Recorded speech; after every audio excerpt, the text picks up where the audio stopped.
బాలీవుడ్ నటి తిలోత్తమ షో అనేటామా సుపరిచితమే. ఎందుకనంటే ఈ మధ్య కాలంలో చాలా మంది వెబ్ సిరీస్లు చూస్తూనే ఉన్నారు కాబట్టి ఈమె చాలా మంది ఆమె నటనతోని ఆకట్టుకున్నారు అనమాట.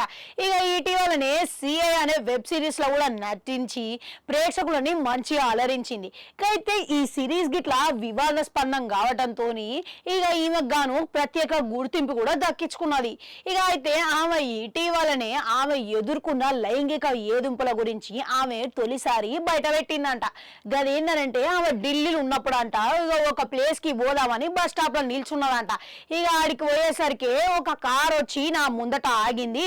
ఇక నేను దూరం పోవాలనుకున్నా కానీ ఇక వాళ్ళు నేను ఎంత దూరం పోయినా కానీ వెంబడిస్తారు, ఇక నన్ను వదిలిపెట్టారని నాకు అర్థమైనది. ఇక అందుకే రోడ్డు మధ్యలోకి వచ్చి నేను లిఫ్ట్ అడిగినా కానీ మస్తు కార్లు వచ్చినా కానీ ఒక్కరు కూడా ఆపలేరు. ఇక ఆఖరికి ఒక మెడికల్ గుర్తున్న కార్ అయితే వచ్చింది. ఇక ఆపింది. ఇక వెంటనే పోయి నేను ఎక్కి ముందు సీట్లో కూర్చున్నా అని చెప్పుకొచ్చింది.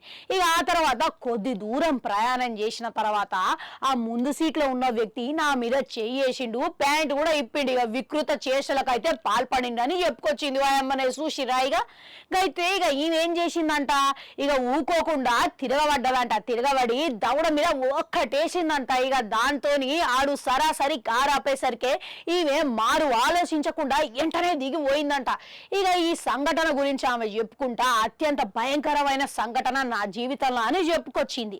ఇక అయితే నా కారు ఎక్కడికి కూడా ఒక కారణం ఉన్నది. అది ఏంటంటే మెడికల్ గుర్తు ఉన్నది కాబట్టి డాక్టర్లు గిట్లా ఉంటారు కాబట్టి గిట్లాంటి చేష్టలు చేయరని నేను భావించి ఎక్కినా గానీ ఇక తర్వాత నాకు అర్థమైనది మెడికల్ గుర్తులు పెట్టుకొని గిట్లాంటి అత్యాచారాలకి పాల్పడుతున్నారని తర్వాత రోజున నాకు అర్థమైందని చెప్పిరు. ఇక సుషిరా గిట్లుంటది అమ్మా.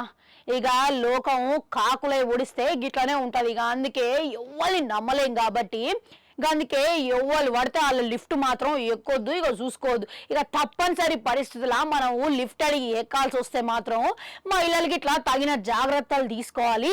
గట్లనే గిట్లాంటివి చాలా ప్రమాదకరం కాబట్టి ఇక ఒక్కరు ఉన్నారు కాబట్టి సరిపోయింది, కానీ ఇద్దరు ముగ్గురు ఉంటే గిట్లా ఏమయ్యే పరిస్థితి ఉండేది, చాలా ప్రమాదం అయితే జరుగుండే అవకాశం అయితే ఉండేది.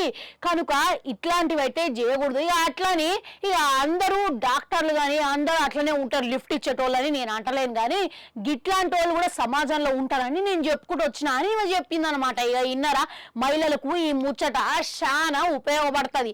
అందుకే మీరు ఇట్లా ఏడికి పోయినా కానీ అప్రమత్తంగా ఉండాలి, జరంతా జాగ్రత్తగా ఉండాలి. అందుకే ఇట్లాంటివి జరిగినప్పుడు మీరు చాలా తెలివిగా వ్యవహరించాలని కోరుకుంటా. మళ్ళీ కలుద్దాం.